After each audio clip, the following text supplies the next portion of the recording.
Hi friends, host Eric here. Hope talking with famous people.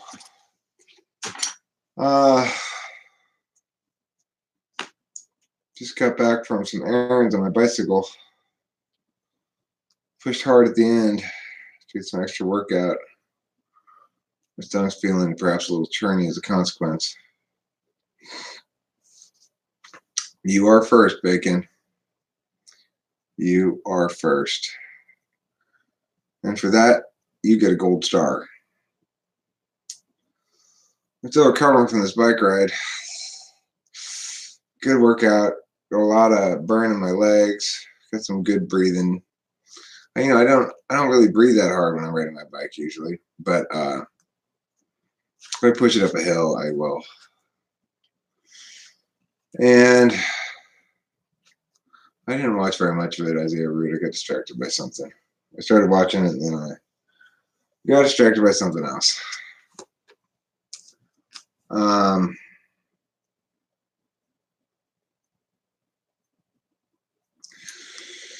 It's an interesting metaphysical time for me in terms of thinking about what I want to do, how I want to do it, what I want to focus on, how I'm going to follow through or not follow through, or all those kind of things. I was struck today by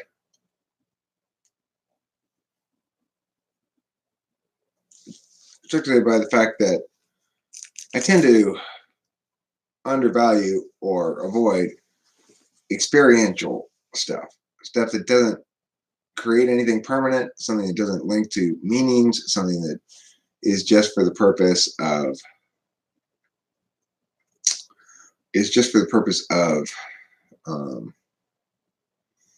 the experience. Hi, Chris Chapin. So, like, working out is a perfect example of something that's just for the experience, and it sort of was revelatory to me. Like, when you do experiential things, you're not in a hurry to get them over with. They're not instrumental. That if you treat experiential stuff as an absolute value, and then you remember as you're riding your bike, I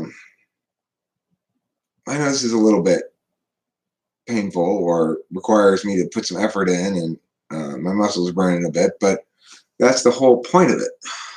And the thing is, what I've come to understand is I just feel a lot better if I get some exercise every day. I need to. It's just something that for such a long time now I've been getting very little. I've been living what most people would call a very unhealthy life. Smoking a lot of cigarettes, smoking a lot of weed, getting zero exercise, eating a lot of fast food, doing Adderall, getting too little sleep, whatever. All that stuff's more or less fine, except for two things of it. One, I need to get some exercise, and two, I need to get an adequate amount of sleep. Weed is not unhealthy for the lungs. I'm quite convinced of that, and I think, by and large, it's good for you to smoke weed because it's the only explanation I have for why my lungs aren't cashed by cigarettes. Cigarettes are definitely bad for your lungs. There's not any escaping that. You can tell by the feeling of them, Imagine this. Imagine you were by Isaiah, hang with your family.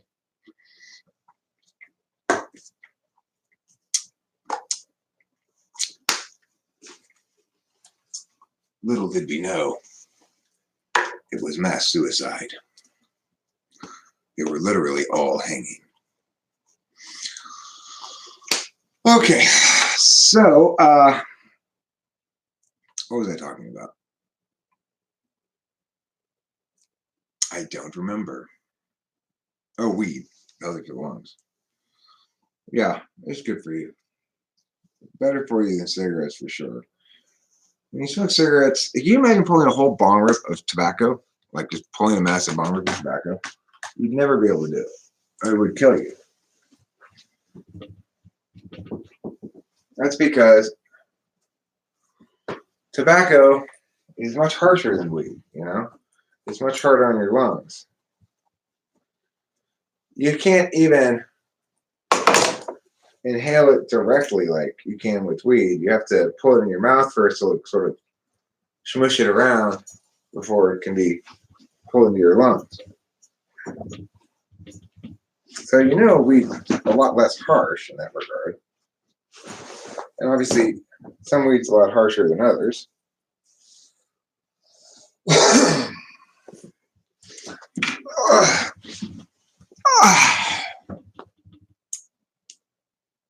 Doing in general, sleep and exercise are good for the health. And I truth, I mean, for me, it's more of an SI thing because I'm into exercising right now and sleeping because I'm trying to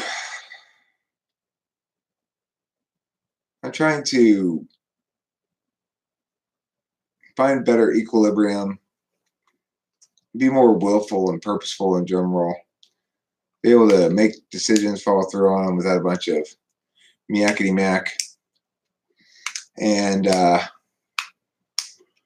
and yada and so forth and so on. 10 at night, 7 in the morning. That's a good sleep schedule. I'm sort of happy that Rachel's not showing up here right now because it means she is asleep. You know, she needs a lot of sleep. I need a lot of sleep too, but I don't necessarily get it. I got at the store today some Tylenol PM, generic Tylenol PM, which I'll take tonight. And you know, I've been on more like that kind of schedule too, Bacon. I probably will be tonight. I went to the pharmacy to pick up prescription and no dice. It's supposed to be in today. They had to order it on Tuesday, and so it'll be in tomorrow, they say. Since I didn't get any more tonight, I know that tomorrow when I get up is going to be a slow morning, slow afternoon until I get down to the pharmacy again. So I'm going to try to stay up late tonight and take those Tylenol PMs and sleep hard as best as I can. But I may not be able to do that because I'm like chill, I'm relaxed. My body feels good from the workout, you know. I feel like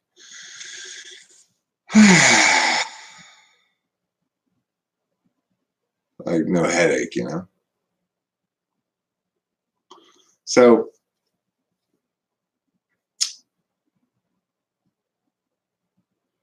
and just generally like sinus clearings, feeling of detoxing, a feeling of satisfaction for getting some gunk out of me, and just sort of getting out in the world and moving about, and not being in front of the computer all day long. Yeah, when I got that bike today, because I really pushed hard at the end to make it as much a workout as I could the last stretch. My legs were all rubbery when I got off the bike. You know, we're talking about my workout regimen. The last 4 days in a row, I've ridden my bike for a fairly long distance. I rode all the way down to the weed store today, which is a fairly good bike ride. It takes me about 20 minutes to drive down there usually. So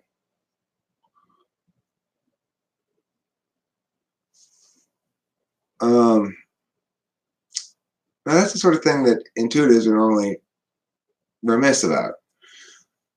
We just don't spend that much time with real-time experiential stuff valuing it. Like whatever it might be.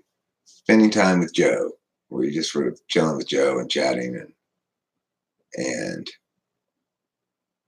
you know, taking a walk or something. For me, I tend to think that time spent in ways that don't produce anything permanent, in other words, the more ephemeral aspects of life, the kind of life experiences that are transient and persist just in your memories, that those lack value because now that we can document stuff and make objects out of it, there's sort of this inclination to make objects out of everything. And I think that that's what this time out, the slabs are kind of reminding me that I do like a lot of different experiences, and I do need to balance my life. After I had been working on this music thing all morning, I felt really thwacky, just like, eh. And I called Rachel, talked to her for quite a while, and it was nice. And I took a shower and um, got on my bike. Rachel's good. She's real good. We talk a lot, we talk several times a day.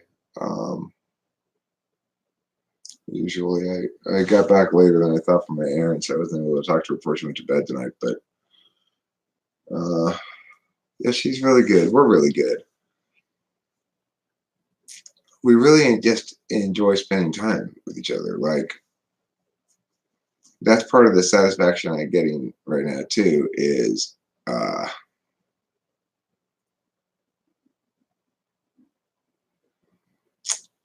answer that question in a second, Bacon.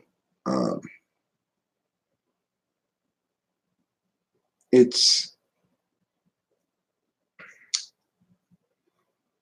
just so natural and comfortable talking to her every time we do. And I really feel like I'm getting almost everything I need out of a relationship, even long distance.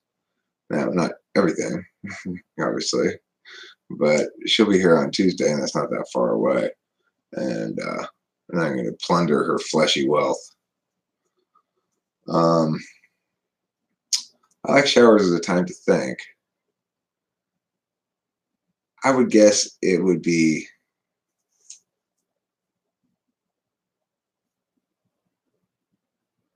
maybe, but I think it would be circumstantial.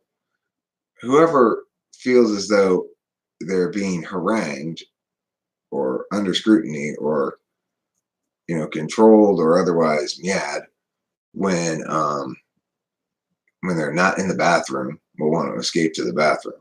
Be it a mother who's got annoying kids bothering her all day long, or a teenager who's got nitpicky parents, or a husband who's got a henpecky wife, or whatever. Any of those people will want to go to the shower because they at least set some peace in there.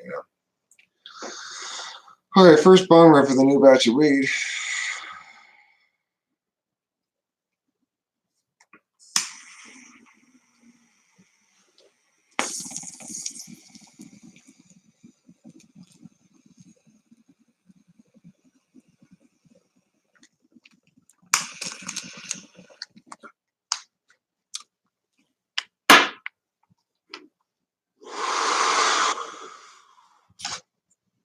This is called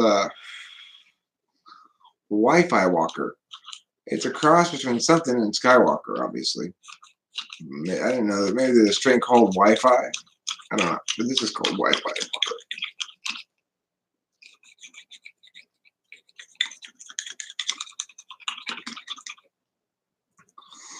Walker. Taylor realized he was ESTP after some chatting with a few different people. I resisted the notion of ESTP for a while because I had stereotypes about ESTPs not being that smart. They were just false, So I was wrong about that. And when I realized that the way that things really work more, and because at the beginning, like anybody, I was susceptible to a lot of type description nonsense. And as I figured it out, I kind of put that away. Nicolay Shay, hey guys, how are you doing? Oh yeah. My ICT girlfriend values time hanging out in person more than I do. Well, I tend to value talking.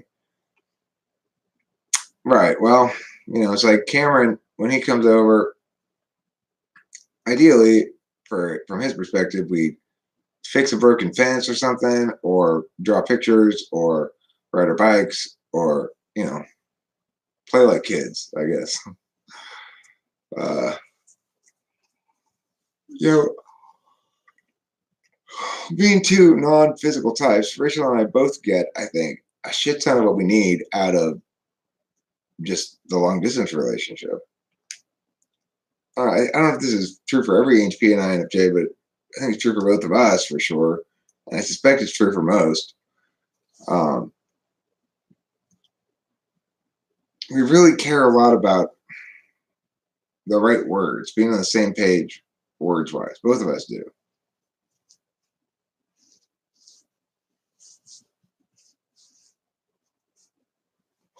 Well, look, the thing about ESTP quote unquote behaviors, um, it's like I'm a tall guy, I'm 6'4", and I just put a handle on that bike ride. I've got a big bike, and it's a good bike, and I weigh very little, for my size. And so, like,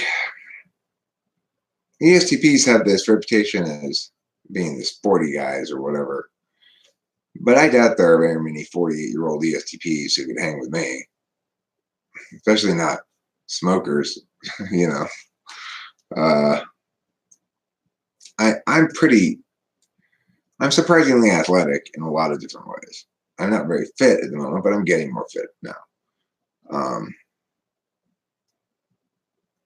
I was always quite good at frisbee football, and not very good at basketball, but I mean effective, but not very kind of slow and clumsy, but kind of effective anyway. Um, and a lot of other things that I'm pretty good at, like disc golf.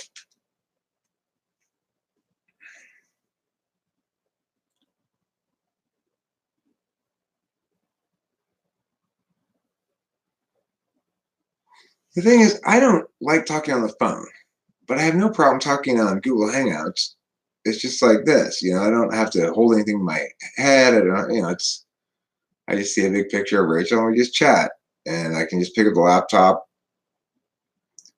I probably grab a lot of boards. What do you mean? I have no idea what that means. Grab a lot of boards.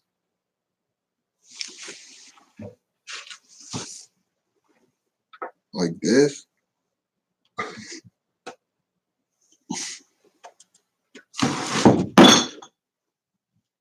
Oh, right, basketball. Yes. Yeah, I did. In fact, I did get quite a few boards. I've transitioned from basketball. Uh, yeah, I'm familiar with the expression. I no longer had basketball in my head, and so it confused me. Yeah, I was a good rebounder, and I blocked a fair amount of shots, and um, I could had a decent mid-range jump shot. Good on defense.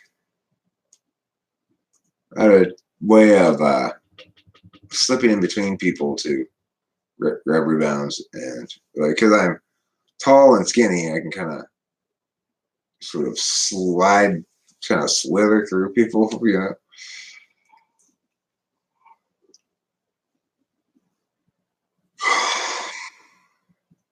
I never played baseball, but I did play catch with the baseball a lot. So I'm good at throwing and catching the baseball, but I never actually played baseball. I played catch with football a lot, but I never actually played football. What's your experience with pen pals? Have you had any? Was it challenging to maintain contact? I tried to have a pen pal back when I was like in elementary school, but it's one of those things that requires follow through, and I just don't have it. I think if Rachel was a censor, we'd really have a serious problem. Or if I was a censor, it's it's the way in which Rachel and I can both make each other feel very cared for and attended to remotely because we're very word-based people. And also, we're telling each other's stories to each other and telling stories of of how we fill each other's needs and lots of things like that. Oh, that's okay, Nicolay Shea. People are always mistaking me for Eric Thor. I would tell them, no, he's an INFPA. I'm an ENTP. I'm on 1 week timeout. I keep thinking they're gonna, shoot me an email going like, oops, sorry about that. You're right, you won your appeal. That was our bad or something. But no such luck yet.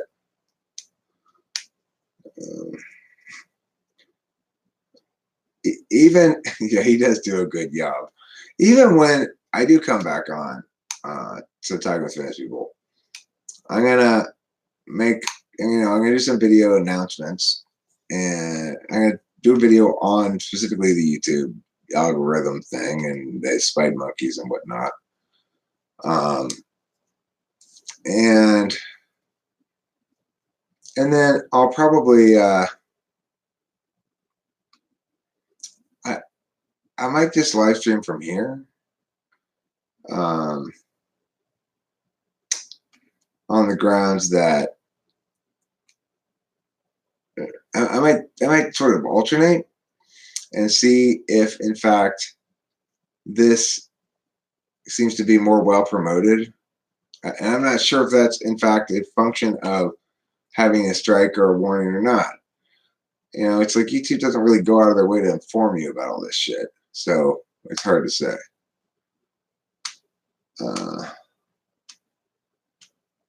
I like Eric Thor. He's cool. He seems like a nice guy. He once said he had to cut a video short because he had to run to the embassy to get cinnamon buns. What? How Scandinavian is that? Is that like the most Scandinavian thing ever? I think so. So in a little bit, I'm going to... I was inspired by the Mini Time Machine Museum of Miniatures. I've got an idea that I want to do here. And I think I'm going to show you some of the people involved.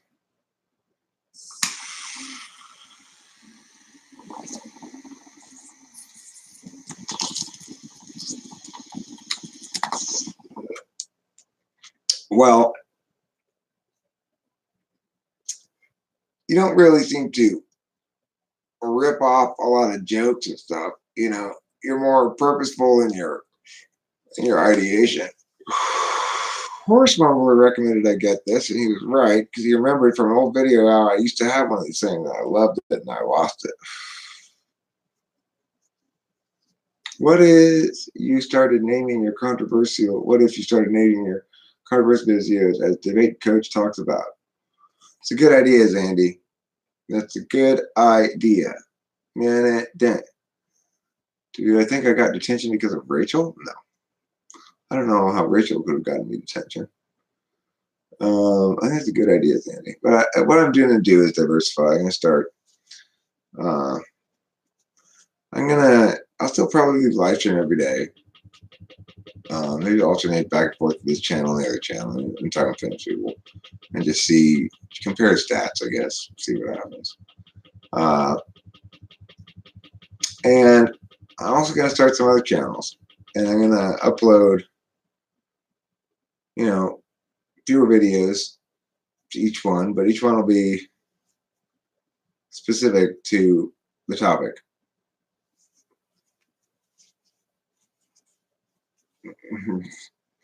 Yeah, that was an old ass video. I made a bunch of stupid old videos. I should just fucking take those things down anyway.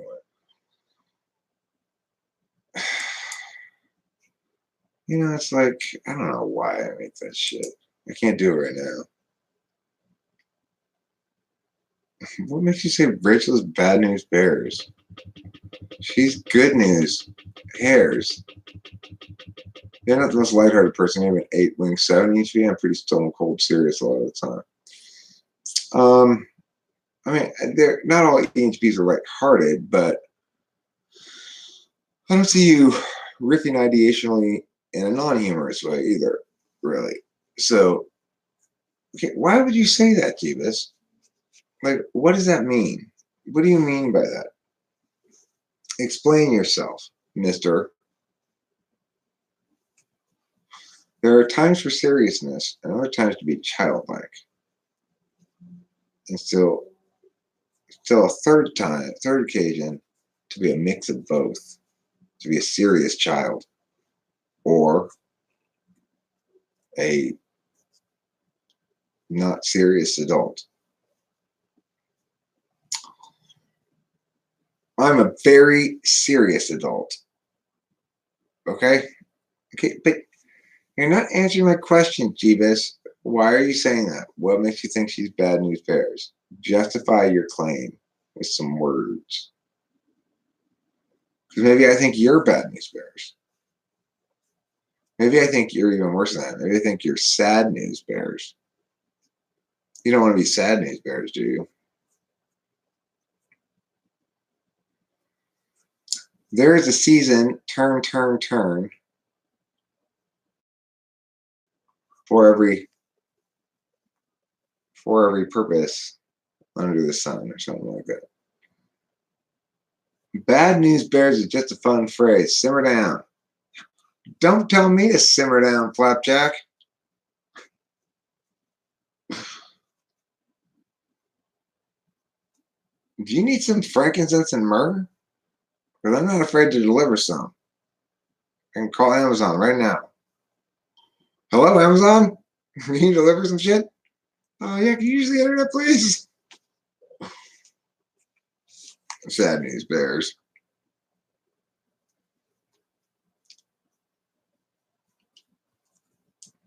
You sad blue hairs. I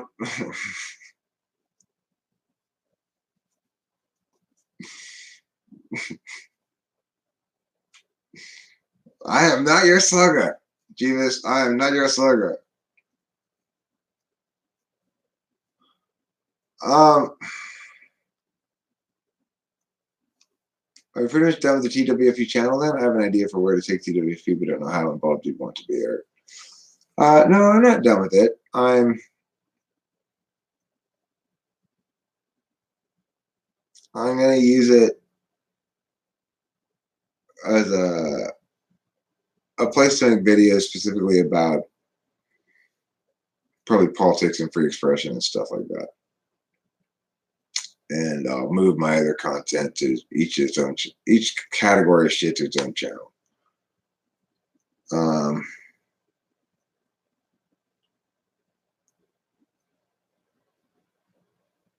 You know, it's I could see myself uploading at least a weekly or so to 4 different channels, no problem.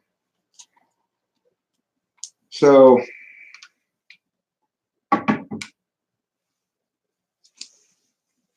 like I said, I got inspired by the Mini Time Machine Museum of Miniatures. And I stopped at the thrift store on the way back from the weed store. And I got these guys. There's Duck Girl. Quack.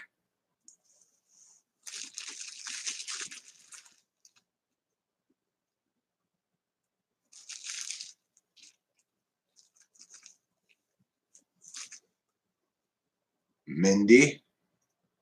Hi, I'm Mindy.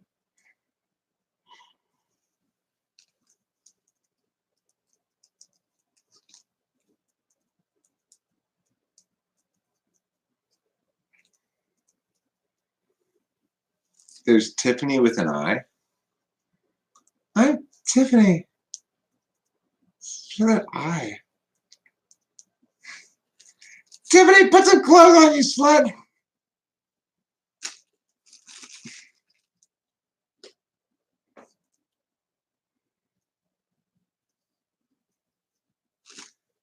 And I'm Carly. Hi, everybody.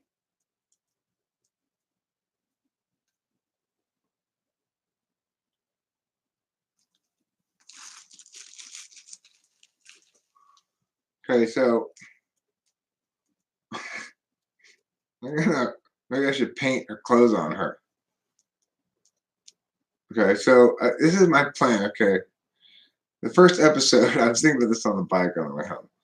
The first episode of Mindy and the Mindy Club is going to be called. Okay, the Mindy Club is a show centered around Mindy and her friends here. Now, there's Tiffany with an I. I'm Tiffany with an I. And this is, I think her name was Carly.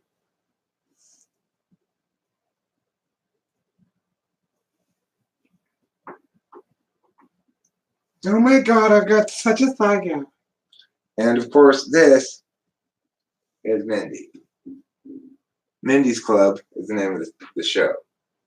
Okay, so now, Mindy, you don't stand up very well. That's fine. Mindy can sit down. She's a sitter. Mindy's a sitter. You know what, Carly, you can sit too. You can sit.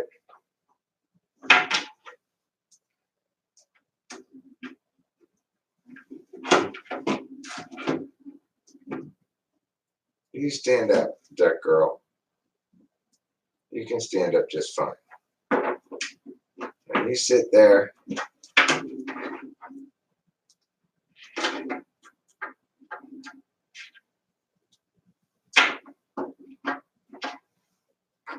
Like this. Sit there, stupid. There. Now, this is Tiffany with an I. Stand up, Tiffany. You can do it. I know you can. Don't be lame. Stand up. Come on. There. Okay. So here's the plot of the first episode of this show. So Mindy and her friends here are 4 young co-eds, freshmen, at, where are they?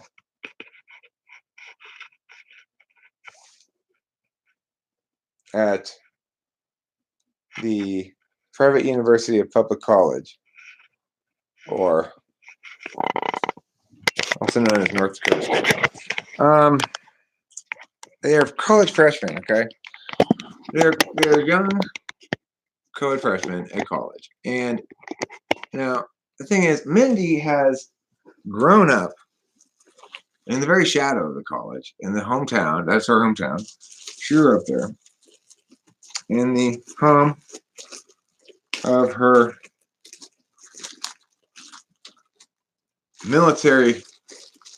strict military father, Colonel Radcliffe. Okay.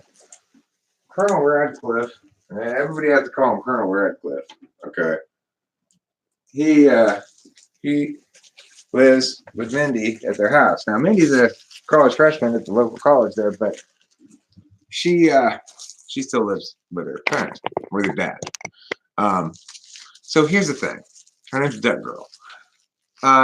Mindy is determined to start a club in which they're going to make their college experience just like high school in the movies. And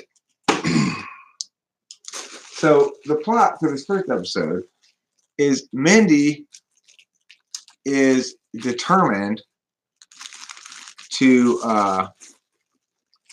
bully Duck Girl because Duck Girl's different, and that's what one does in high school movies. And the other girls are a little hesitant, and they say, shouldn't we act more mature than that now that we're college freshmen? And they decide on a plan eventually that they will both bully her and treat her to a makeover. Both of things can be found in the movies about high school. So anyway, they whip together a quick and dirty fake prom for a deck girl to attend, um, planning to pour some noxious liquid onto her, only to discover that she's out swimming in the pond. So anyway, they still take her out for a makeover, only to discover they don't allow ducks at the beauty salon. And the episode ends with Mindy frustrated, but determined next time to live her dream. That sounds familiar somehow. Well, is Carly a baby? No, she's just a lot smaller than the other ones. You know, it just goes with the territory. Some of the different sized ladies, that's all. And notice Colonel Radcliffe is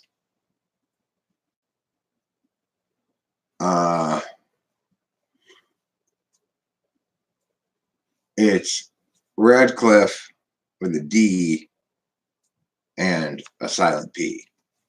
Radcliffe.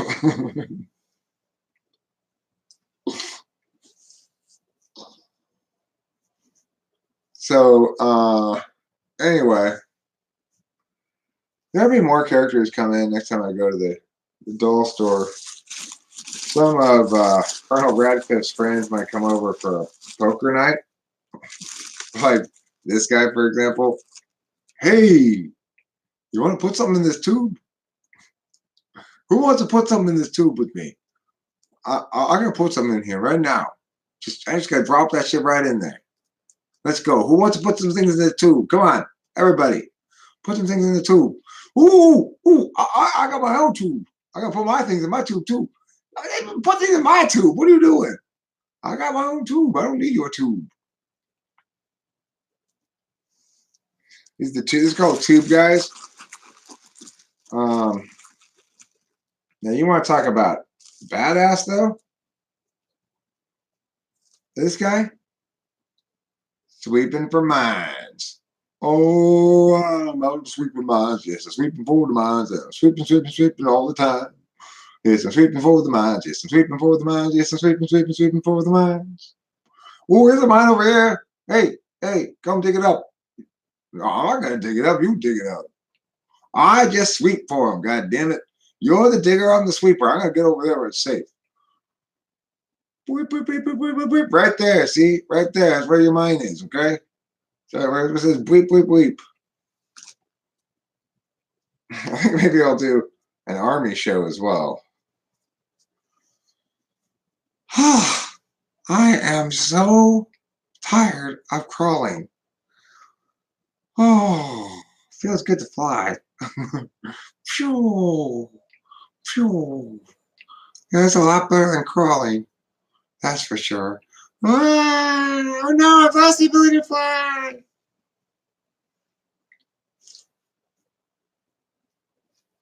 There definitely will be.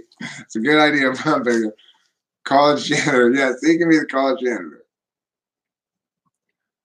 Look, girl, let me tell you a thing or two about college. You know, I've been sweeping these floors of mines for a long time now. I don't know if you're aware of this, but private university and public college was built on a minefield laid by the French and Indians in the French and Indian War. Quack.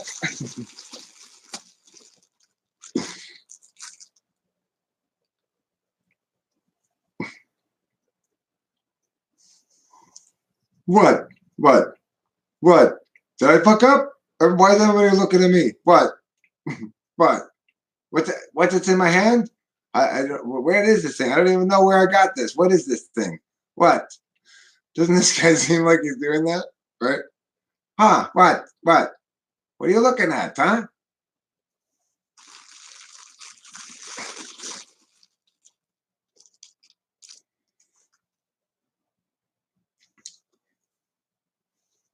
I'm just a regular army guy. Pew, pew, pew. Yeah. Pew. How you like that, huh? Pew, pew, pew, pew, pew, pew, pew, pew, pew, pew. Better watch out. Better watch out, eh? It's gonna be curtains. Curtains, you hear?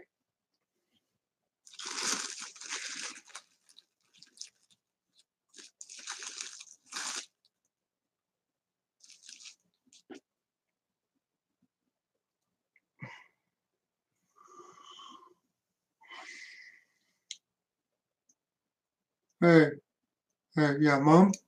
Yeah. Oh, I see. I see Dad, but I'm not gonna go down there and try to get his ass. What? You really don't want to know what he's doing right now. Well, um, he's covered in man seed, just head to toe, drenched in it. I don't, Mom, I have no explanation for you. I'm just making the phone call, like you said.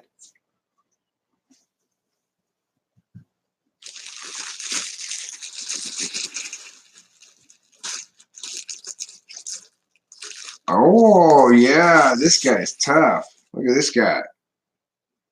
Hey, hey, hey, I got the bazooka. Pow! Pow! Hey, hey, hey, I got the bazooka. Pow! Pow! I'll bazooka you, and I'll bazooka you, and I'll bazooka you as well. Bazooka! Yeah, yeah, bazooka! I got a bazooka, bazooka! Yeah, yeah, bazooka! Elephant gun. Pow! Pow! Pow!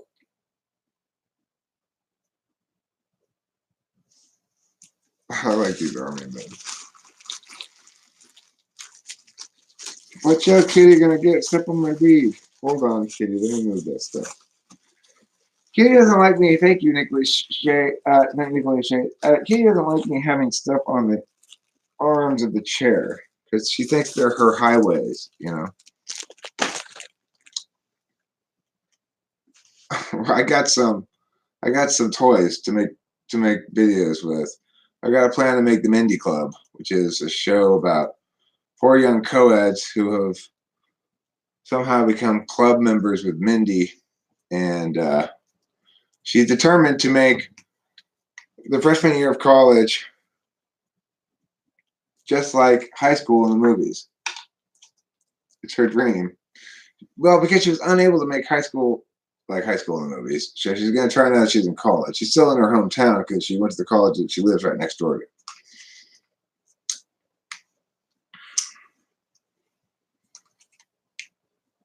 And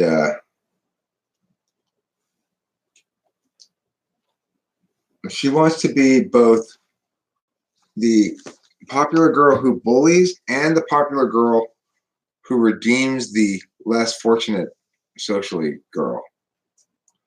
She wants to be the double whammy. Kitty, kitty, meow, meow. Kitty, kitty, cow.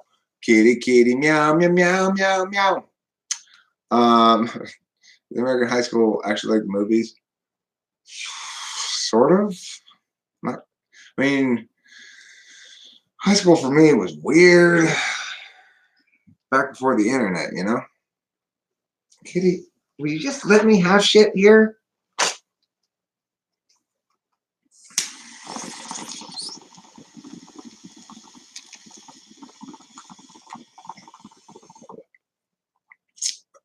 I had to move the keyboard. She's wasn't having it.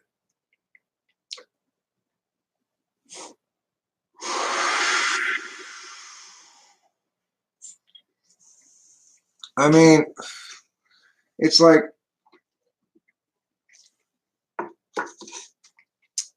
when I went to high school pre-internet,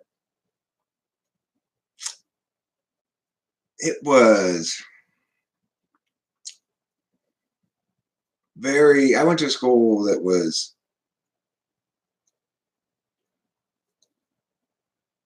like kind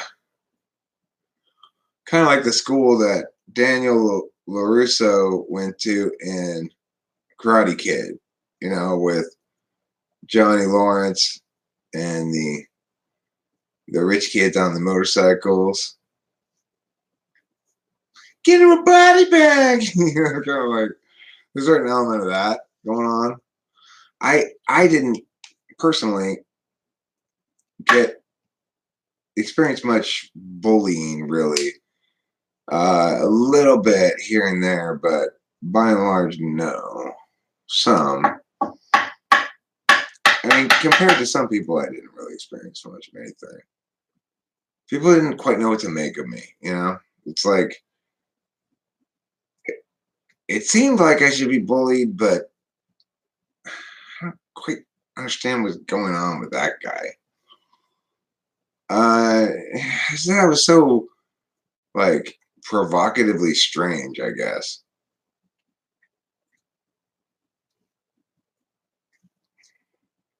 I'd walk down the hallway singing and stuff. And I didn't get, I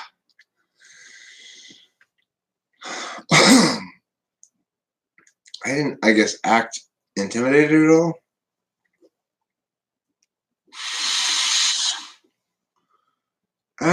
Very skinny though, tall but skinny, and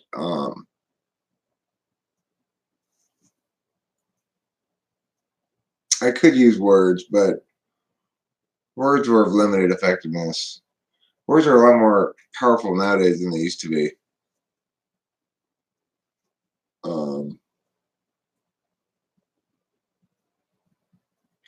You were bullied a lot. I did not go to my prom, but I went to prom the year after I graduated with my girlfriend for her prom.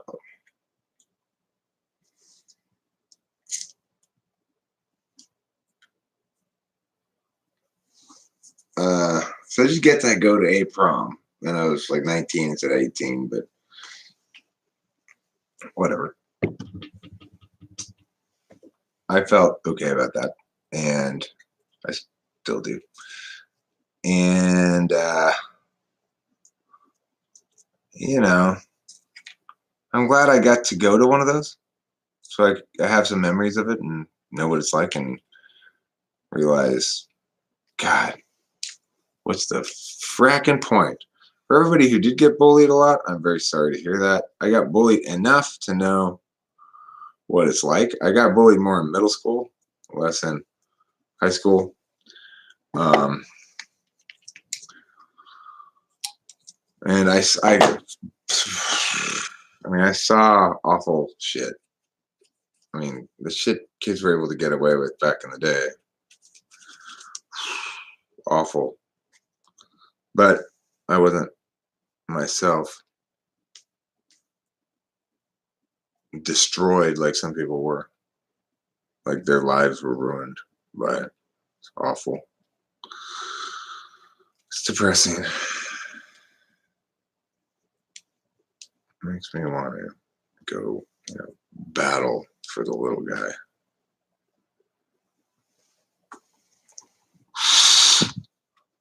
Kids will do what they do, but I mean, like, the thing is, when I was a kid, the adults didn't do the adults.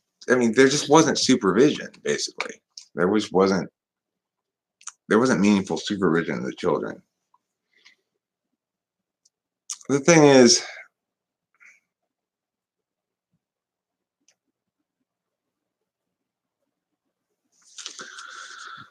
I mean, my best decisions regarding that kind of stuff as a kid were violence. As a kid, given the era I was in, my best decisions were the times when I reacted with sudden acts of violence and change the frame from that point forward.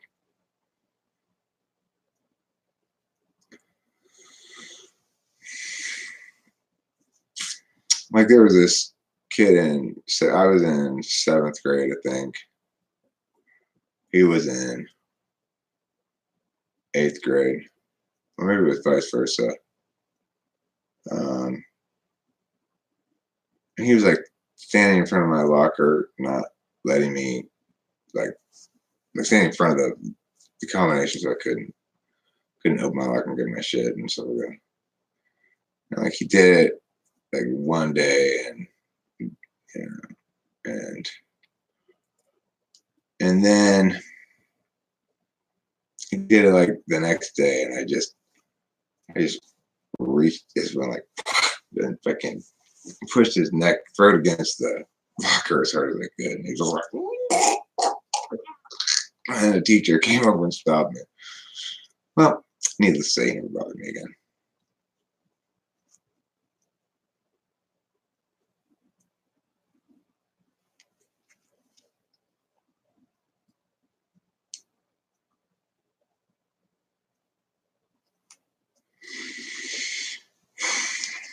I mean, it's bullshit for sure.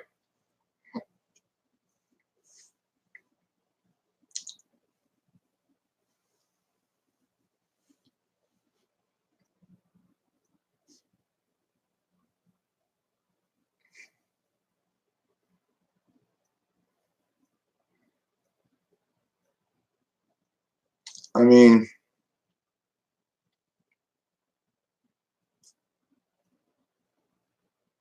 my daughter was, when she's in middle school. Girl bullying is harder to deal with.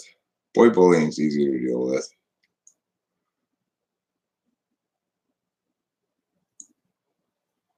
You know, it's just a matter of the bullied kid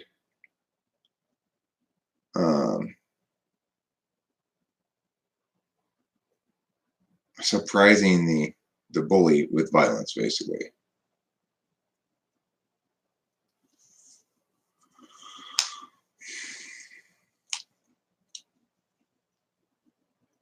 And wait for him to come around the corner and break his nose with a big textbook, smack him right in the fucking face with it, break his nose, and we don't ever have any more problems with them. It's like the schools should have.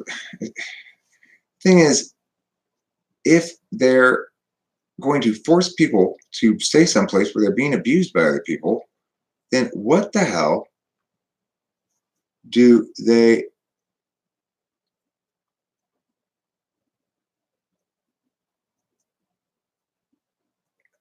I've seen an attempt at a bully fighting back that backfired pretty badly for him. It seemed like the administration sided with the bullies.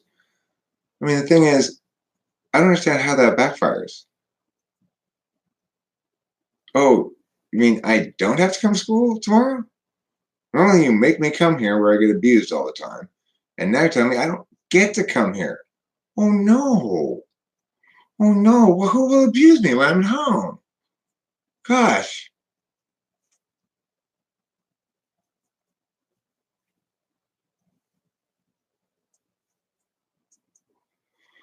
You don't got to bully them. You do need to put them in their place. You know.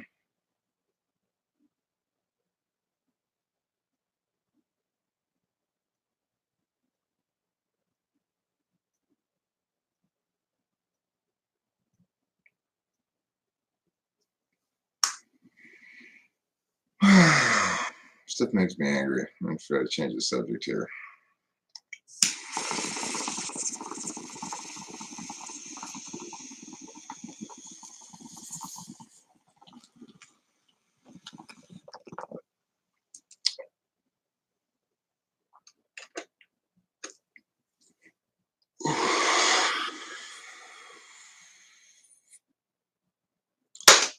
$30,000 days, 30,000 rough occasions, 30,000 opportunities to fail,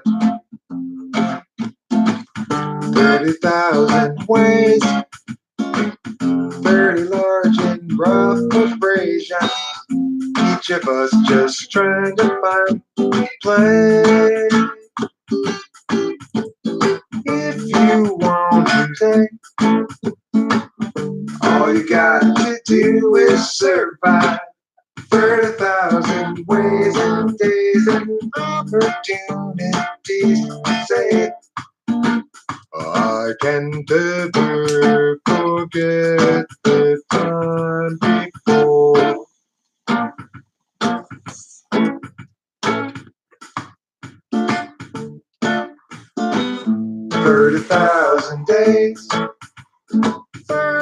1,000 steep vacations up a mountainside into a cave.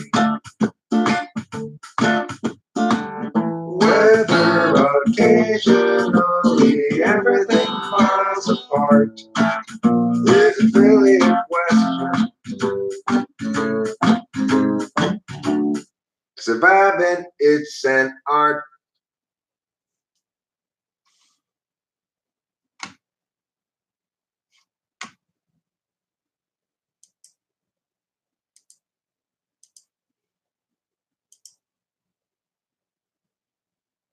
Yeah, locker rooms were generally unsupervised, which is not good for the kid.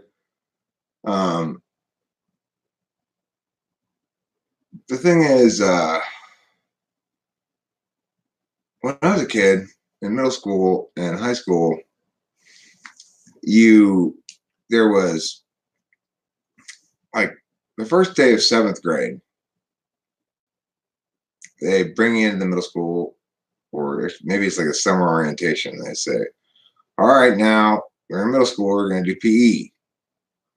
What that means is you get your PE clothes, you got to get these things. You got to get your PE pants, your jock strap, your shirt. You need to have 2 pairs of pants and something else, like that kind of shit, right? And here's your locker. You put your shit in your locker. Okay. Now, when you come in for PE, you change out of your clothes and you put on your PE clothes. When you get back from PE, you take off your clothes, you go into the group showers. The group showers have a pole in the middle.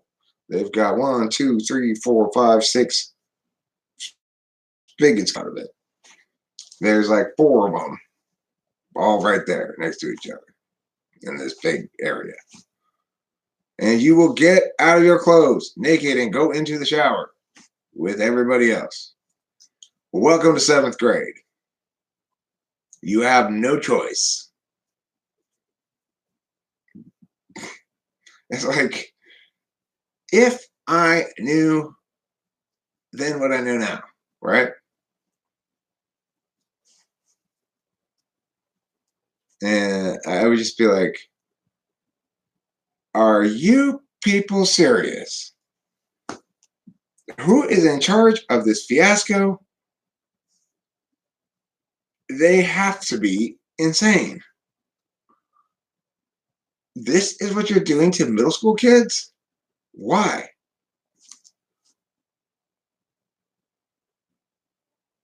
I need exercise. I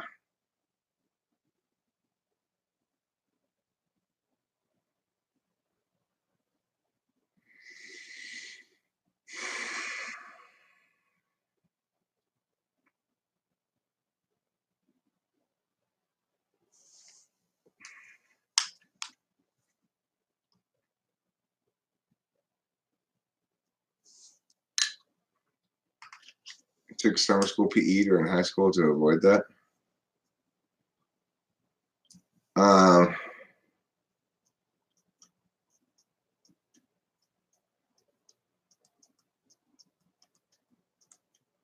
Well, the thing is, my middle school was 7th grade, 8th grade, 9th grade. It wasn't 6, 7, 8. Your high school town was weird. Something in the water, as Kendrick Lamar says. Made everyone an ENFJ. How terrible. I mean, and not it's like nothing wrong with ENFJs, but you need a mix of other people in the mix too, besides just ENFJs. Basic training, the women found ways to not shower together. We simply came in when it's needed. I never once had a shower experience with a large group of women. Okay, no, Winston's mom. That's not the way the story goes.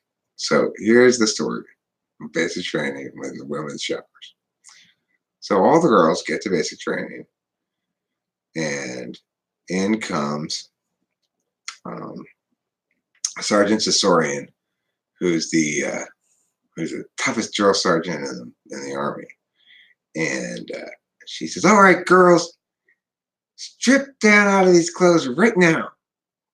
And all the girls go, oh, do we have to? And go, that's right, you get naked right now. And all the girls take off all of their clothes. And she now stand at attention. And she walks up and down the line and she stand up straight. She looks them up and down, turns them around, spreads their butt cheeks apart, looks at their buttholes, and then she goes, all right, now we have some rules here in the army. No girl's allowed to soap herself. Okay? You need to have a soap buddy. You will be soaping your buddy head to toe. I don't want any girls soaping themselves. Now that's how it went down, Mrs. Fong. Tell the story right next time, okay? You're telling it all wrong. I know. I've read Penthouse Forum before. I know how it goes. You know, there's no point trying to hide it from me. I got the inside knowledge. I read the Penthouse Forum magazine. It's got the stories of the sexy young co-eds.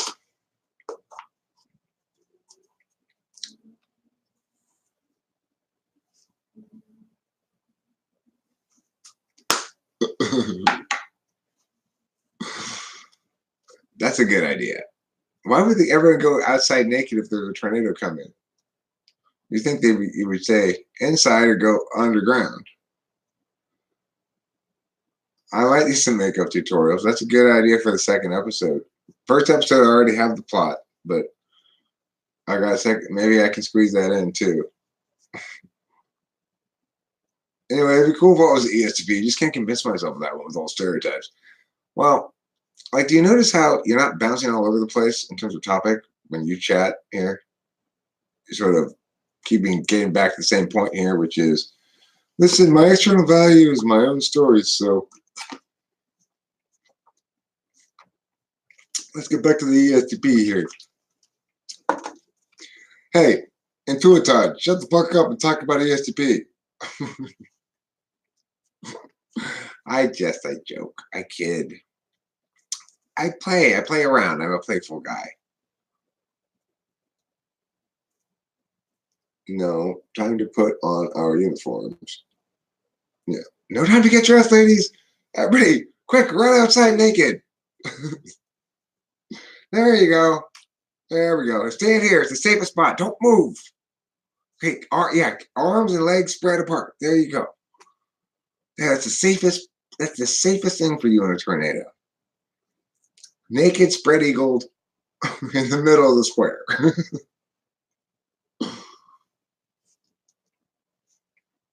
Mindy is I think it's fair to say that Mindy is not evil and not good. She's incredibly oblivious and consumed with her own visions of reality. Was the Blue Miles guy actually ISTP then?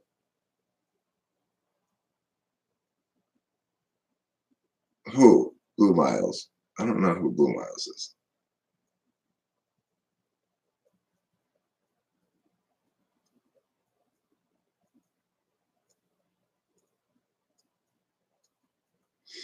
Look, lots of people enjoy competition. I'm very competitive. But that doesn't make me an ESTP. You know? Tiffany with an I is definitely an ESFP.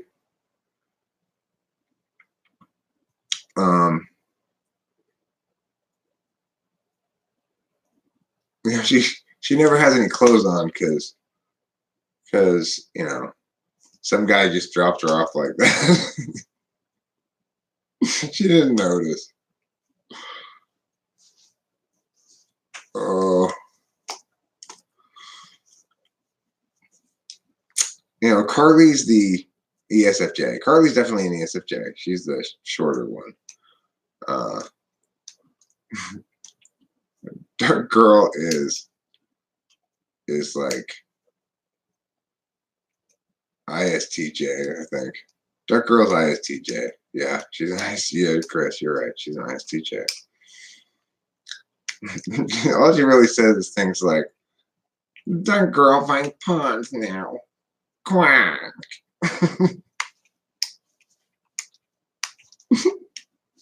That girl sad.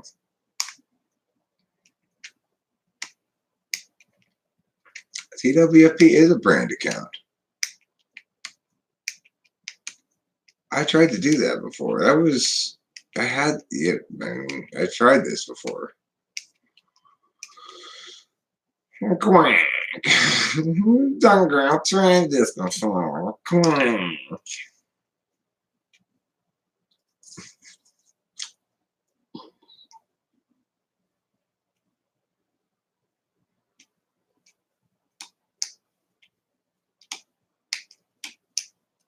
Yeah, Tiffany was told there was a tornado.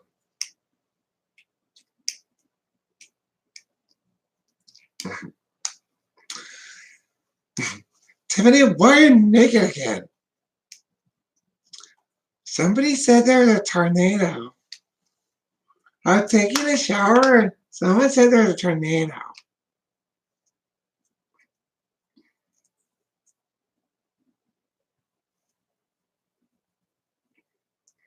Oh my God, Tiffany, you're telling me you fell for that again?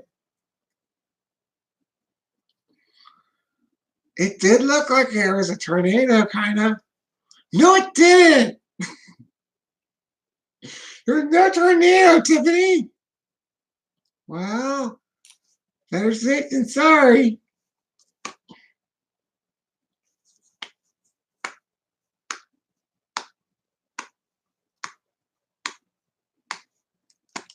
It's Tiffany with an I. Tiffany. No, not that kind of I.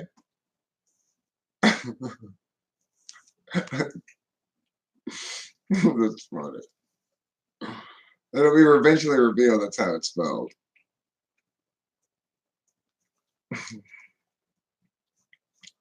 So can personality traits come from life experiences, or is it all a product of your MBTI type? I know that it's a joke. That's a joke, but I've seen people many types defy stereotypes of their type.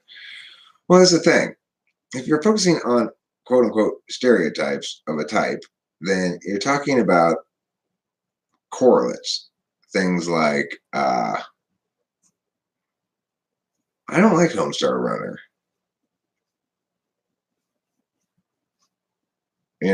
Frankly, I think it's subpar. It's subpar improvisational humor. I just think it is.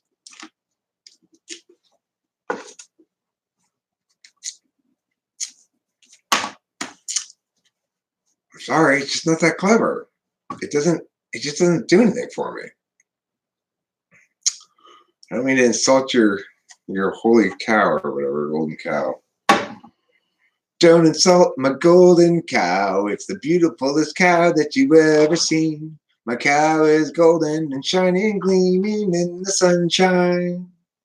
Quack.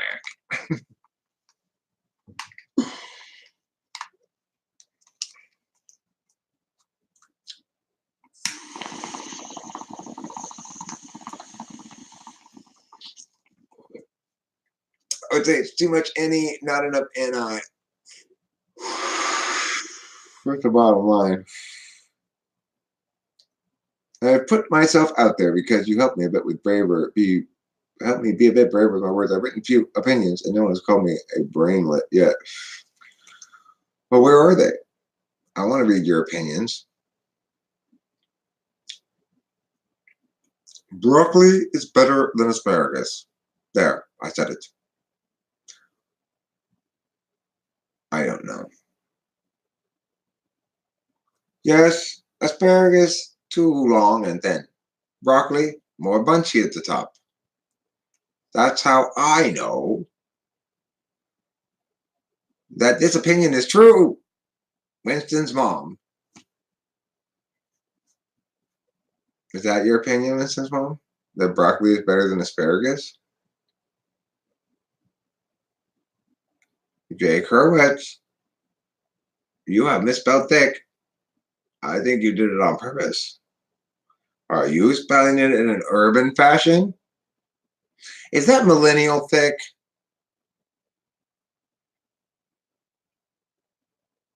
Unacceptable, ghostwriter.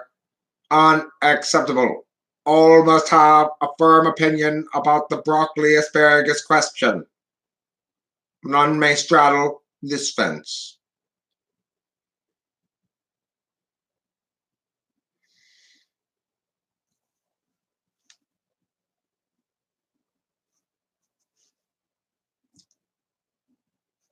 What would I be doing if it were 1820? Well, let's see. That's between your Revolutionary and Civil Wars, I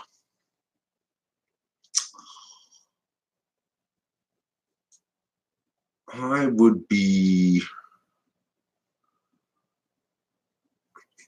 I'd be a whaler.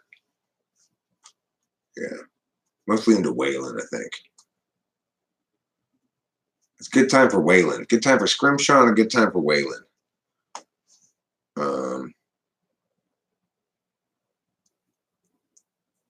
1820. I might be Lewis and Strauss. I don't know when they left for their Oregon thing. I'd get a head start on that, maybe. You're like, hey, wilderness, more wilderness, great. Just nothing but wilderness. Is there gonna be a motel somewhere along the way here? Okay, well, nobody's got any Wi-Fi. Oh Jesus, what am I doing here? Why did I sign up for this shit? This is my sleeping bag, my bedroll. Uh-huh. It's not very comfortable. I'm supposed to sleep on this for how long is it gonna take us to get for 6 months? A year? What? You guys need to invent some shit. Serious.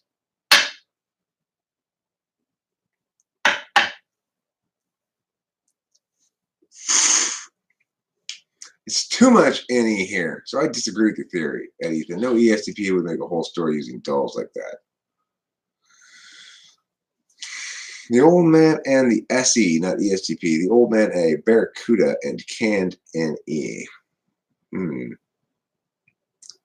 Call me Ishmael. Thing is, I'm going to be perfectly honest about my whaling fantasy. I'm much too susceptible to seasickness. I would never make a good whaler. What I'm thinking, though, shore whaling. It's not something that's really been explored a lot as an option. Why go out to sea on a boat when you can get seasick? Just stand on the shore with a harpoon and wait for a whale to swim by, right? Duh. I'm sure if I put a whale call, you're like, ooh, ooh. That's the sound of a female whale. Generic.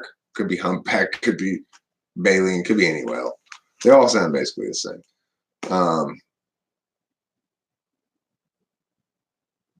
Oh, well, I mean, that's the thing. You gotta be careful with that whale call.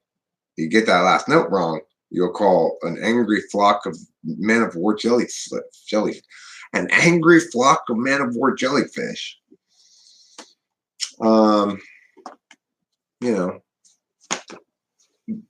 Backed by a cavalry full of narwhals, stabbing at you with their swordy, spiky things.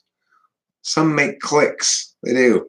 They'll click you. They'll click you to death. You'll be so annoyed by the incessant patter of clicks that you'll just heave yourself on their sharp, pointy noses.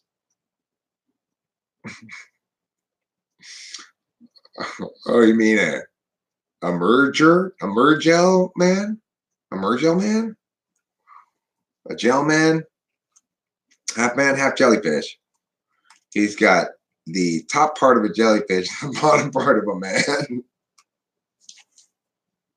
It's just legs, but at the waist is a top of it, just the top part of a jellyfish. It's just a little part, Gel Man. Man have jellyfish.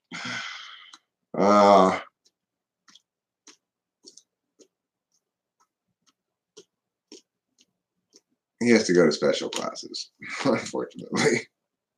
For him. They wouldn't let him mainstream. He kept getting jelly all over everybody, you know. So is an ENTP really an ENTP if they don't deliberately set aside time to ideate? I don't deliberately set aside time to ideate. Who does that? Who deliberately sets time aside to ideate? I can't stop it. You know, it's even when I was riding my bike down to the McDonald's and the pharmacy and then Corey's house. He wasn't home. I swung by Corey's house if he was there. Say hi. And then back up the hill to the weed store. While I was doing it, I was stopping periodically making little videos because I don't know, I had ideas, thoughts, and stuff as I was writing. I'm feeling philosophical. I'm feeling like, now these words are going to sound wise. Yes, deliberately set aside time to ideate. I do somewhat deliberately try to set aside time to not ideate. Like I try to deliberately set aside my ideational ways while I'm taking a shower and focus on you know, Rai and Narm. Narm is a new word I've discovered. It's not a creative word, it's a discovered word. It means Rai plus Rai conditions. Okay, so it's like Rai when the Rai is most appropriate, you start getting Narm. All right, so you know. Pre-industrial escapades, correct. So I'm on my way with Lewis and Sacagawea to Oregon. But what do? I detour a little bit south to Northern California, San Francisco Bay Area. And I think, now, here's what I'm going to do. I'm going to claim all of this expensive land here for me. And I'll put up some signs. Eric's land. Stay off. I'll build a stone house and I'll put in a well and I'll pull some water and I'll say, welcome to San Francisco Bay Area. From now on, this whole hill here is mine. And stay off of it. But if you'd like, I've got a boat and you can rent it and go sail around the bay there if you'd like. Or right over there is where they will eventually make a Golden Gate Bridge, as they call it. Okay? So this is going to be some valuable property. You're going to get to see a great view of it. And I'm going to really try to put an end to all of this excessive progressivism in Northern California before it even starts. I'm locking that shit down. I'm writing some local laws prohibiting the excessive progressivism. I got rid of my jellyfish. I'm looking for a man with a spine. I broke my thumb. You got your wish. I got a motherfucking puppy in mind. Oh, you really talking the business tonight, Elizabeth B. Milburn. Elizabeth B. Milburn is here. I say, I do declare, I, Elizabeth B. Milburn, I'm here. Please, put away your vulgar talk extinguish your smoking things. It is I, the Elizabeth B. Milburn. Oh my God. Elizabeth B. Milburn is here. The Elizabeth B. Milburn? Yes, star of stage and screen. On stage and screen, you always play the wealthy philanthropist widow, who, prior to her husband's death, was the 18-year-old bimbo trophy wife of the 85-year-old billionaire. That's the character you've been typecast as. It's a very particular character. Oh, you want a sword fight? How about some of this? How about some of this, Elizabeth B. Milburn? Pew, pew, pew, pew, pew, pew, pew, pew, pew, pew, pew, pew. You got no chance against this guy. This guy's got a what? He's got a stick or something. You just got a stick too. The SCP uses ideation in support of their SC doing. Right. I use doing in support of my ideation. Why I'm doing this is something more useful. Why I'm talking like this. Getting right is no small part of that. Says who? Last part is wrong. Which part? Oh, you mean being the 18-year-old bimbo wife of an 85-year-old billionaire who dies shortly after you're married?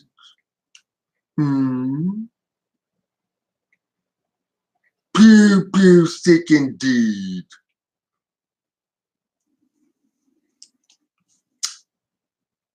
Pew pew stick.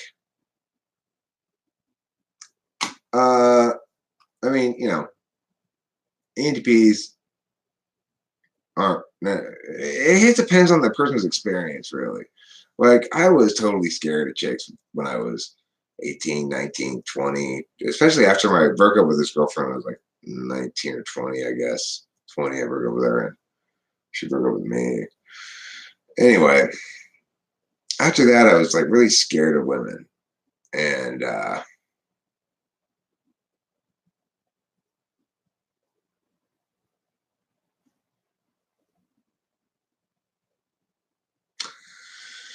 he's an Irishman who spent most of his adult life in Australia before getting hit in the head with the 2x4. I was never good with women. I'm still not good with women.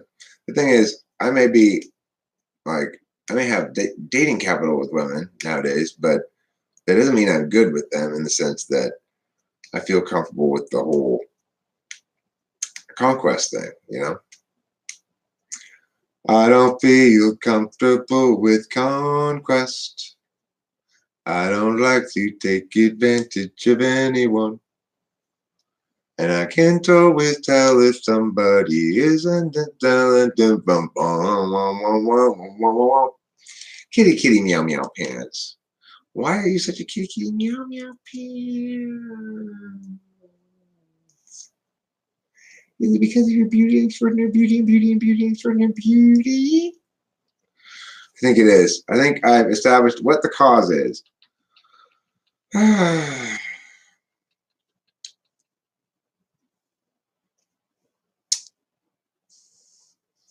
No, Jeebus, no.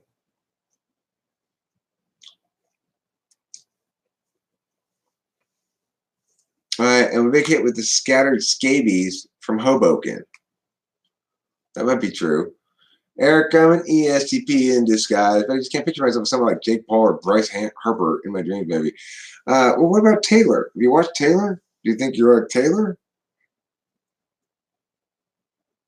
I mean, you don't seem to be doing much higgledy-piggledy stuff, you know? Like, everyone needs to pay some attention to Hambo for a few minutes. He's underappreciated, and our Hyoka needs a Thunderbird. I am not going to put him in the corner quite yet. Jeeves, I'm sure, will earn it at some point. Zandy, what was that you said before? I wanted to respond to that I forgot to respond to that I was going to respond to. Oh, I did respond to it. It's a good question about the guy who. I'm appreciating you too, Hambone. I'm appreciating both parts separately, the ham and the bone. This is how you flirt. Hey, you see what I'm doing? Get your ass over here. You see it.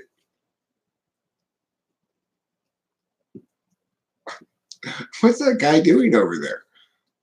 I'm not sure. He seems to be doing it to you.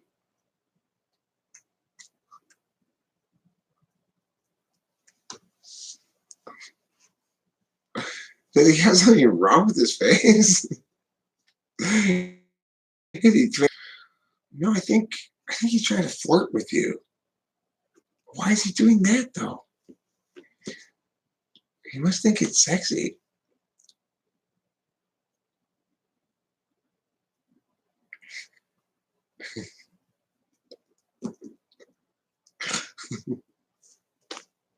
That's how you slay the puss, right there. That's the trick. For all you guys out there who want to know what the trick is, that is the trick. That is the trick. The hero's journey, right? That's the hero's journey. Wasn't Alexander the Great an ESTP? Maybe. I don't know. I never knew the guy.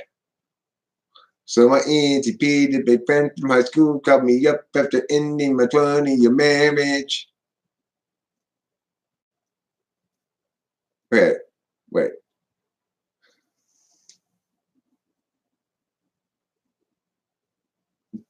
Do you mean it how it's worded there? That he called you up after he ended your 20-year marriage? Or are you, do you mean he called you up after you ended your 20-year marriage? Or he ended your 20-year marriage and then called you? That seems odd. Seduction through confusion and intimidation.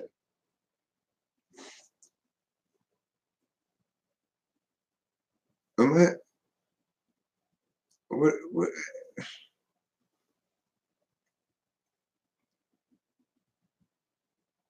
Yeah, I was intimidated by ladies too. So he's probably not anymore.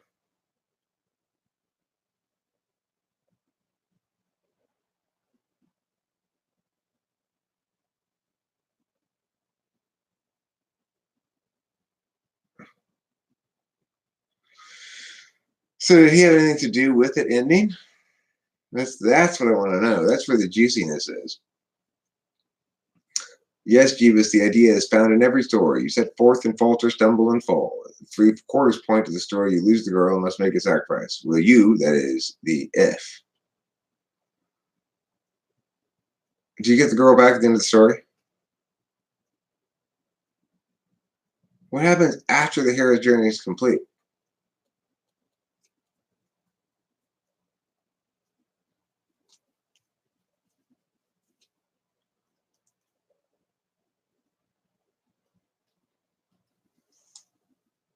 Seducing with awkwardness is most effective if I were ever to even to do such a thing, which I never, ever.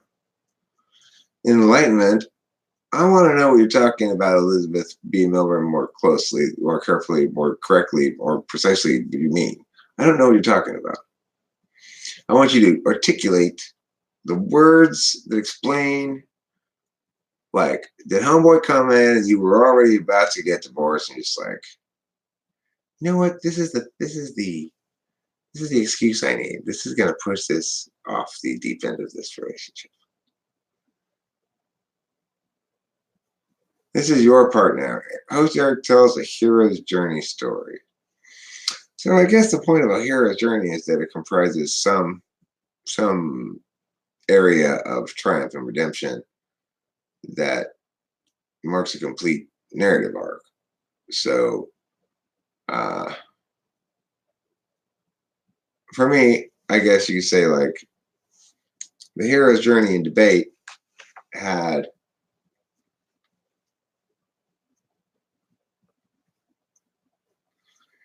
he moved her in? Moved who in? Your ENTP friend from high school? Wait, I don't understand. You are confusing me. Why must you confuse me with all your confusing ways? Is it because I got it on top chat? Yes, I do in live chat, said the base. Okay, now I'm on live chat. Hopefully that'll be a little bit better.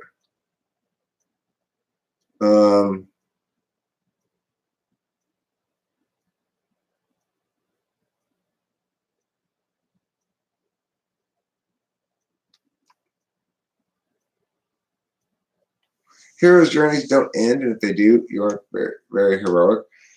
But they've got to end, right? Because you can't just have one hero's journey comprise your whole life. That's silly. The hero's journey represents not a lifetime, although it may on this largest frame, but it represents a quest, more like. Your life's got more than one quest in it.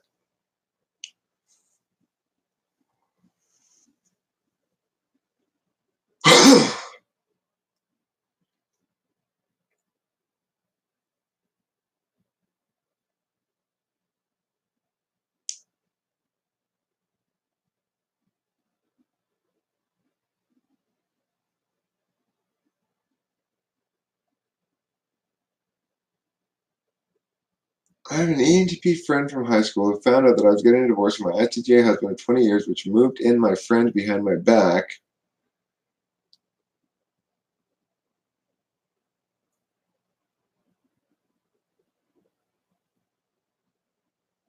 Richard Sherman, I was thinking it's possible he's an ENTP, actually. He's one of the few football players I can think of I think might be an ENTP. I mean, Andrew Luck is the other one I think of. Richard Sherman seems like he might be. He could also be ESFP, though. I don't know. He's a little cerebral for an ESFP.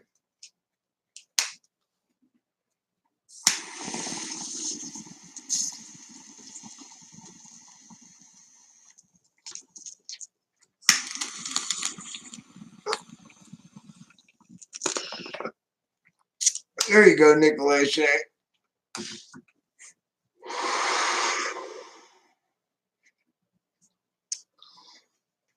It's like in that sense, this period of the Talk About Family People channel is a hero's journey. It's ending kind of in the same place that it began, which is to say, I have got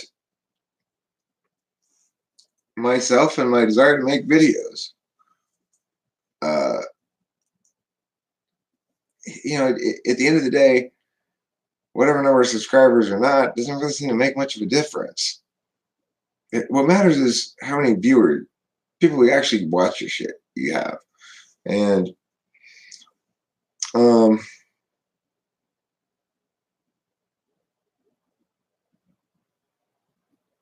okay, well, maybe I haven't really heard that either, Hambone. It seems like I have, but maybe I haven't. I don't know. I don't want really paying attention.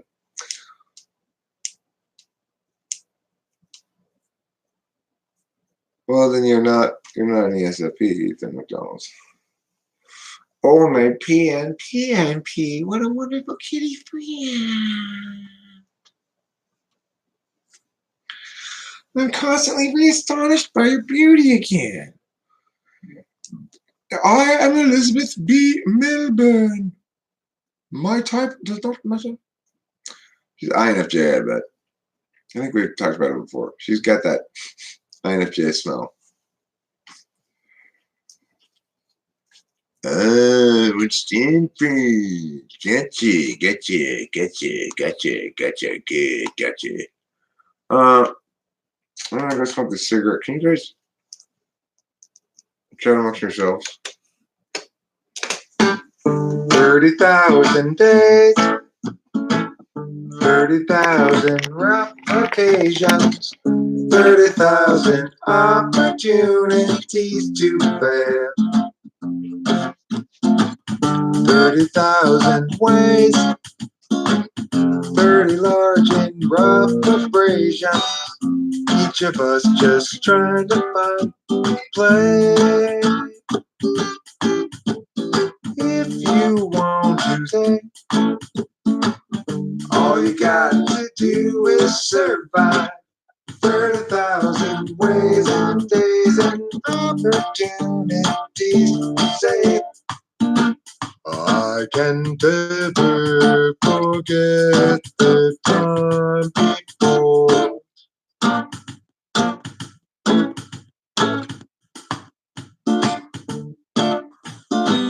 30,000 days, 30,000 steep vacations, up a mountain, sat into a cave.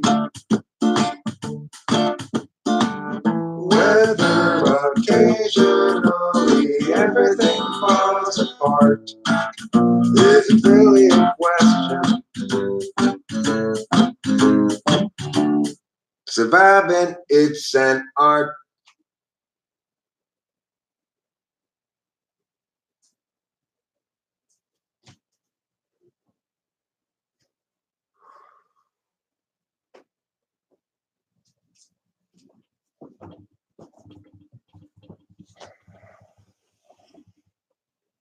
Oh, that's one thing I got in the mix.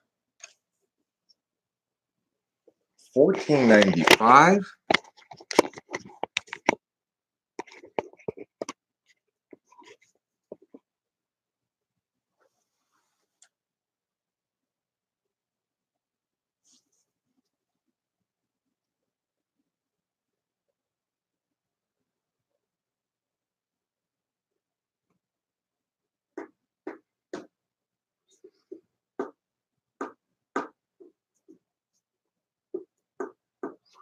Pineal gland activation.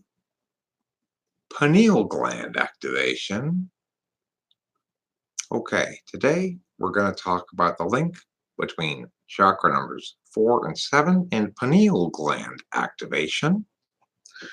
For those of you with Scorpio behind one or two moons, or Saturn is doing the hoedown with Neptune, then you want to squeeze the pineal gland metaphysically from the bottom up.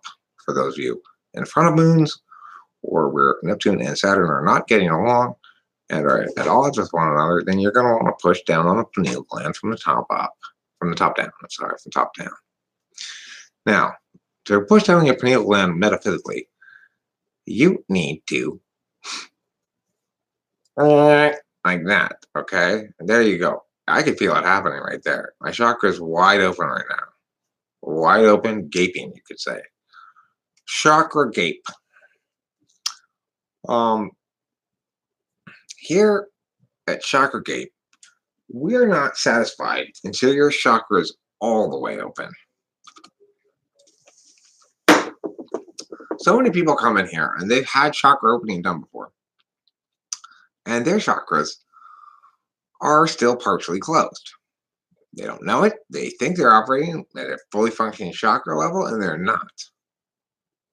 Here at Chakra Gape, we will gape your chakras. Your chakras will be as open as chakras get, okay? You'll be able to stick a human head up in that chakra, and nobody will complain about it. Why? Because, you pull your head out of a pool of chakra, you got a halo around you. That's why. Don't you scoff at Neptune when Neptune's fighting with Saturn.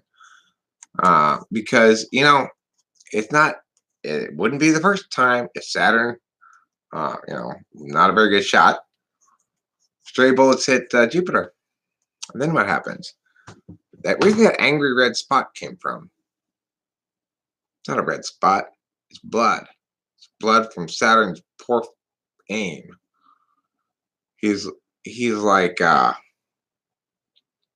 he's gotten like 6 passes at the academy on, and they just keep giving him excuse letters.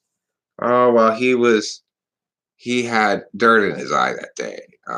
He was on PCP that day. Shit like that, you know. It's ridiculous. They really should take his guns away. So anyway, Bacon, for those of you who are serious about spiritual growth, I want you to look into not just, yeah. Hold on. Hi, Dad. What's going on? Don't forget your car. Thank you. I won't. Appreciate it. Wow.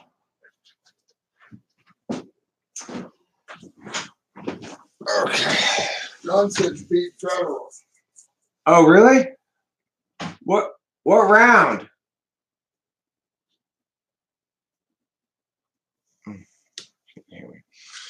Fortunately, you can't hear me. I took Rachel on Google Hangouts with me in the bathtub earlier, and then when I got out of the bathtub, I went to the kitchen, and I was chatting with her, standing there in my towel, and I looked around the house, and I looked in the driveway. My dad's car wasn't anywhere in the driveway. I didn't see my dad anywhere in the house. So I was like, oh, I guess we're here alone, you know. And talk got a little body, I guess you could say, BAUDY. And then I heard my dad rustling on the couch in the family room, not very far from me.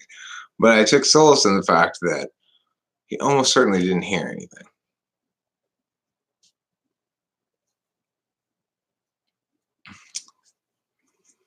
Zandy Bobandy went to town. She got candy and sang in town. We're little antennas, and we tune into good frequencies that makes our little vibrations hum. I mean, aum. If you want to gape your chakra, you better go to Chakra Gape. See, if we could get the rights to that song, that could be the Chakra Gape is another one of my new businesses now. Chakra Gape. Our motto is don't just open your chakras, gape them. I think what I'm going to do here, well, oh wow, almost at 2 hours already. It's going to come by quickly. It's been like the fastest live stream in history. I think I'm going to play a couple little songs here on the guitar, and then I'm going to call it a live stream. Unfortunately, these songs are going through this little mic here. I don't have the regular mic set up tonight, so, but anyway. I'm going to play some more songs about songs from the live chat. I'm just going to play whatever people are writing.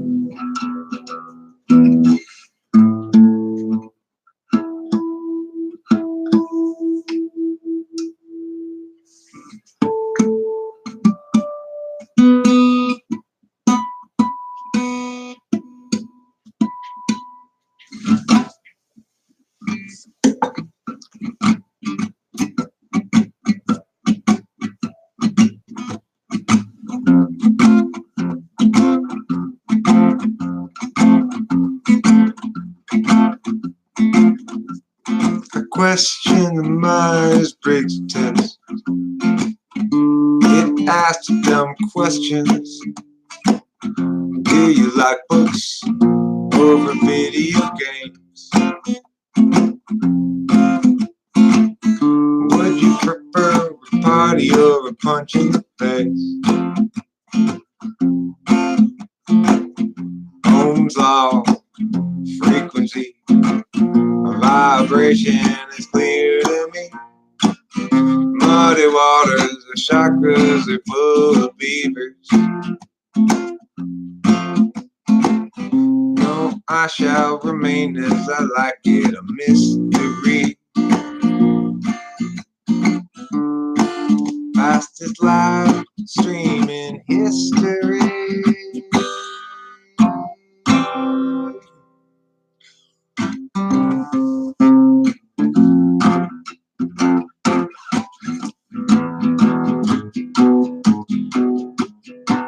I liked our Mad Libs game when you sang our sentences. You don't know your type. No, I shall remain as I like it a mystery. I know that I'm right. Time flies when you're having fun. Sandy says that she's the one who knows.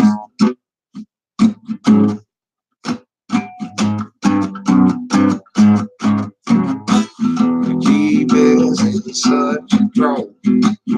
INFJ. Super sweet and nice and just totally hate. Stereotyping IDK, but it doesn't line up very well.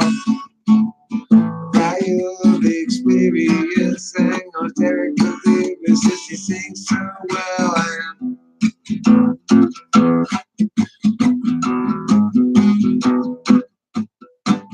the value of experience, sang the lyricist. He sings with moist cheese, and dreams of rape cheese. The beavers put you home for battered fishing women. Shoulder bus has gotta stop talking if he's been in shells. I'm stuck relying shoulder, no Ethan. You know this hold up,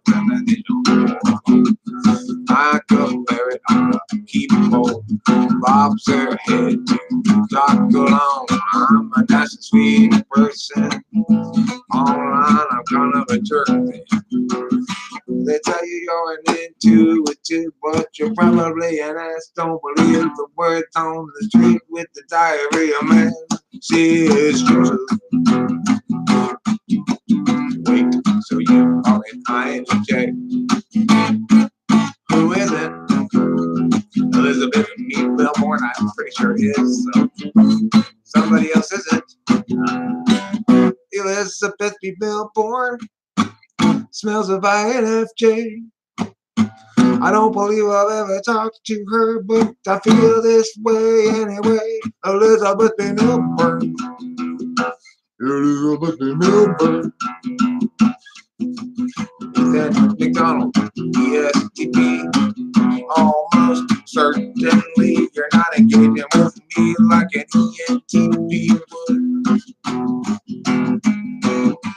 Talking about what is athletic and all that is. I don't know, but I doubt that is the sort of behavior that correlates with the ENTP.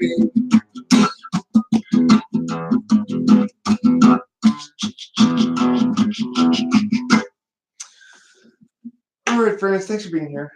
Don't forget to eat plenty of cheese, and if you do, please recall that you've forgotten, so that in the future, when remembering to not forget, you'll recall that you had once before forgotten and be doubly